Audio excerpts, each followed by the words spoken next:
Shalom Bapak Ibu Gembala dan saudara-saudari semua. Shalom. Nah, pada malam hari ini kita bersyukur kita boleh kembali bertemu dan kita akan masih membahas pokok hal yang sama, yaitu tentang hikmat, teman-teman. Untuk itu saya mengajak Bapak Ibu Gembala serta teman-teman boleh membuka Alkitabnya di dalam Amsal pasal 9 ayat yang pertama sampai dengan ayatnya yang ke-18.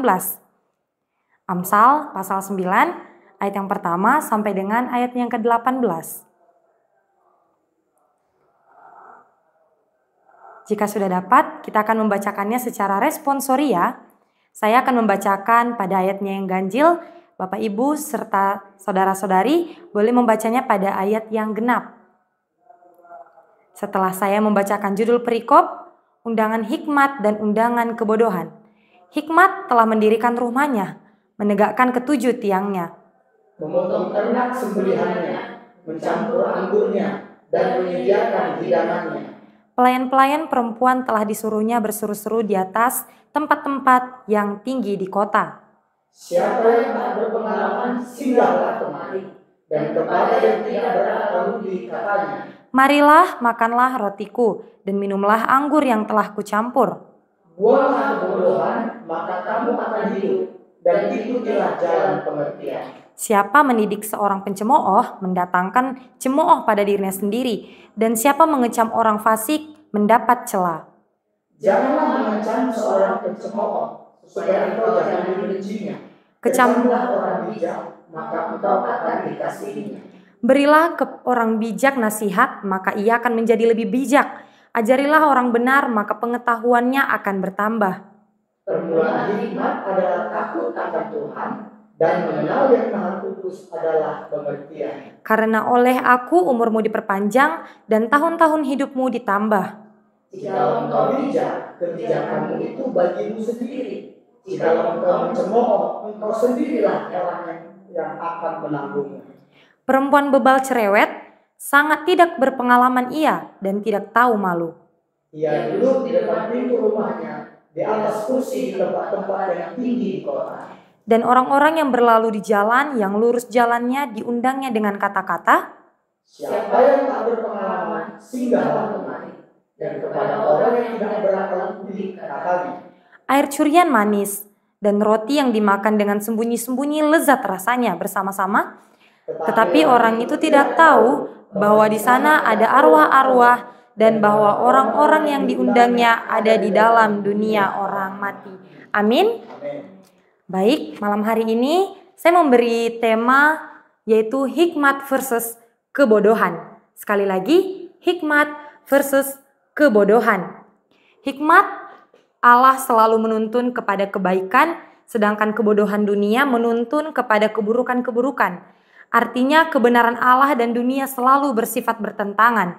Kebenaran dunia memusuhi kebenaran Allah, demikian sebaliknya. Kebenaran Allah adalah musuh bagi dunia. Kita tadi telah membaca Amsal pasal 9 ayat yang pertama sampai ke-18, merupakan perikop yang membandingkan dua pilihan hidup, yaitu hikmat dan kebodohan. Perikop ini menggambarkan hikmat sebagai seorang wanita yang mengundang semua orang ke perjamuannya, menawarkan makanan dan minuman yang lezat, serta pengetahuan dan pengertian. Di sisi lain, kebodohan digambarkan sebagai pelacur yang menjerat orang dengan kata-kata manis dan penampilannya yang menarik, tetapi pada akhirnya membawa pada kematian.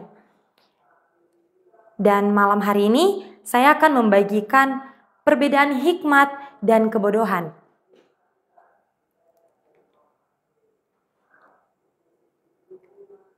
Poin yang pertama, kita perlu tahu undangan hikmat yang terdapat ayatnya yang ke-1 sampai dengan ayatnya yang ke-6.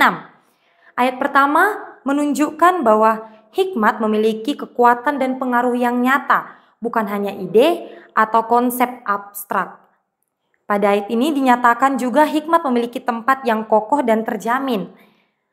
7 melambangkan kesempurnaan dan keutuhan. Ayatnya yang kedua melambangkan berkat-berkat yang ditawarkan hikmat, bukan hanya pengetahuan, tetapi juga kebahagiaan dan kepuasan sejati. Ayatnya yang ketiga sampai dengan ayatnya yang keempat, ialah hikmat itu tidak pilih kasih. Dia mengundang semua orang tanpa terkecuali untuk menikmati berkat-berkat-Nya seperti pendidikan dan pengertian. Ayat yang kelima sampai dengan ayat yang keenam menunjukkan bahwa hikmat berbelas kasih kepada mereka yang membutuhkan.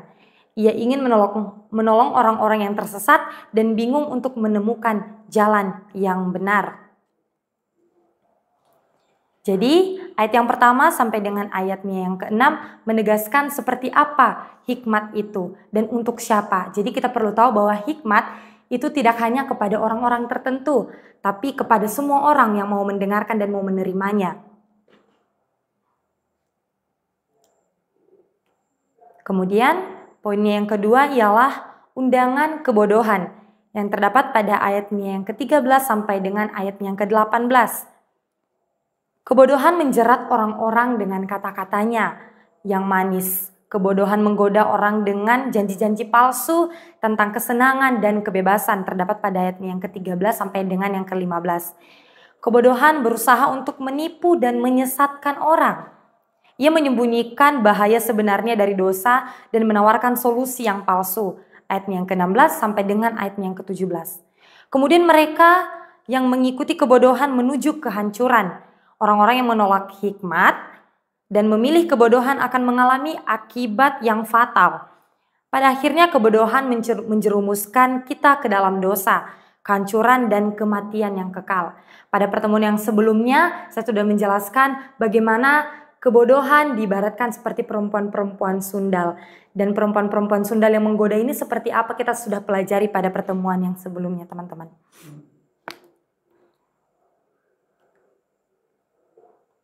Kemudian pada poin yang ketiga, kita perlu tahu kontras antara hikmat dan kebodohan ini. Amsal ini khususnya pada ayat yang ke-7 sampai dengan ayat yang ke-9, saya akan bacakan. Siapa mendidik seorang pencemooh mendatangkan cemooh kepada dirinya sendiri, dan siapa mengecam orang fasik mendapat celah. Janganlah mengecam seorang pencemooh supaya engkau jangan dibencinya. Kecamlah orang bijak maka engkau akan dikasihinya. Berilah orang bijak nasihat maka ia akan menjadi lebih bijak. Ajarilah orang benar maka pengetahuannya akan bertambah. Ayatnya yang ke-7 sampai dengan 9 membandingkan antara si bijak dan si pencemooh. Orang bijak tidak takut dan marah bila diberi masukan, termasuk kecaman dan teguran yang keras. Ia mampu mengelola kritik sebagai sarana untuk membangun dirinya. Sekali lagi, orang bijak ini tidak takut dan tidak marah apabila diberi masukan, termasuk mengelola kritik sebagai sarana untuk membangun dirinya. Ia memiliki kecenderungan lebih lembut dan luar biasa terhadap kritik dan tidak mudah dihancurkan oleh kritik. Sebaliknya, si pencemooh tidak suka terhadap kritik dan membenci orang yang menasihatinya. Ia cenderung menganggap masukan sebagai serangan pribadi. Jika teman-teman menginginkan kebijaksanaan, teman-teman harus meninggalkan pencemooh. Jika teman-teman meninggalkan pencemooh, kamu akan diejek oleh pencemooh. Tidak apa-apa teman-teman, sebab penolakan sosial adalah jalan sempit menuju rumah kebijaksanaan. Dalam perjalanan menuju kebijaksanaan, kita hanya perlu mendengarkan atau menanggapi suara orang-orang bijak. Dalam konteks inilah hikmat mengatakan kepada kita bahwa permulaan hikmat adalah takut akan Tuhan pada ayatnya yang ke-10. Permulaan hikmat adalah takut akan Tuhan dan mengenal yang Maha Kudus adalah pengertian. Kembali diulangi bahwa untuk memperoleh hikmat kita perlu dan yang paling utama adalah takut akan Tuhan, teman-teman. Kalimat ini disisipkan di sini karena hikmat ingin agar kita yang datang kepadanya mengetahui bahwa jika ingin menuju kebijaksanaan, kita tidak perlu takut kepada siapapun selain kepada Tuhan. Bahkan pada ayat yang ke-11, karena oleh aku umurmu diperpanjang dan tahun-tahun hidupmu ditambah. Sama seperti ini adalah pengulangan dan penekanan dari Amsal ini, bahwa ketika kita mau mendengarkan hikmat, umur kita akan ditambahkan tahunnya. Ialah kita memperoleh umur yang panjang. bahwa kita akan memperoleh umur yang panjang karena memperoleh hikmat, teman-teman. Jadi perlu diingat ya teman-teman, setelah kita takut akan Tuhan, hal yang kita peroleh nanti ketika kita mau memperoleh hikmat dan takut akan Tuhan ini adalah umur yang panjang yang diberikan Tuhan kepada kita. Kemudian pada ayat yang ke-12, jikalau engkau bijak, kebijakanmu itu bagimu sendiri. Jikalau engkau mencemooh, engkau sendirilah yang akan menanggungnya. Pada ayat yang ke-12, orang yang bodoh mencemooh kita karena mencapai hikmat, tidak dapat dijadikan bijaksana oleh teguran kita. Sekali lagi, orang bodoh yang mencemooh kita karena mencari hikmat, tidak dapat dijadikan bijaksana oleh teguran kita. Yang bodoh menjadi bijaksana hanya dengan melakukan hal yang sama seperti yang orang bijaksana lakukan. Jadi orang bodoh tidak bisa seketika bijaksana ketika kita menasihatinya, memberikan kita memasukkan masukan. Itu hanya mendorongnya supaya ia mau seperti orang bijaksana, ialah ia mau mengikuti proses yang orang bijaksana lakukan, teman-teman. Jadi kesimpulannya, pada Amsal yang pasal 9 ayat yang pertama sampai dengan ke-18 melukiskan dua jalan hidup yang bertolak belakang. Jalan hikmat dan jalan kebodohan. Hikmat digambarkan sebagai tuan rumah yang ramah yang mengundang semua orang untuk menikmati perjamuannya, melambangkan pengetahuan, kebijaksanaan, dan kehidupan. Sebaliknya, kebodohan digambarkan sebagai perempuan sundal yang menjerumuskan orang ke dalam kematian dan kebijaksanaan. Hikmat menawarkan banyak berkat seperti pengetahuan, kehidupan, kebahagiaan, umur panjang, dan keselamatan dari kematian. Kebodohan di sisi lain membawa konsekuensi fatal, kebodohan, kematian, dan kesengsaraan. Hindari kebodohan dan godaan duniawi yang dapat menjerumuskan ke dalam dosa dan kematian. Carilah hikmat dengan sungguh-sungguh dan izinkan hikmat itu mentransformasi hidup teman-teman sekalian. Jadi, pilihan ada di tangan kita, teman-teman. Apakah kita mau menjadi orang yang bijaksana atau orang yang bodoh? Tergantung bagaimana respon dan bagaimana cara kita mengatasinya, teman-teman. Jadi saya harap kebenaran firman Tuhan pada malam hari ini mengubahkan kita untuk kita terus berhati-hati dan waspada agar kita tetap lebih sadar apakah kita ini orang yang semakin menuju kepada kebijaksanaan atau kepada kebodohan. Demikian kebenaran firman Tuhan, mari kita bersatu dalam doa. Kami mengucap syukur Tuhan buat kesempatan malam hari ini. Tuhan masih mengizinkan kami untuk kami boleh bertemu dan hamba-Mu telah menyampaikan, membagi berkat firman Tuhan di mana kami boleh membedakan kebijaksanaan dan kebodohan. Ajarilah kami Tuhan untuk semakin berhikmat, untuk memperoleh kebijaksanaan Tuhan, agar kami hidup layak berkenan di hadapan Tuhan.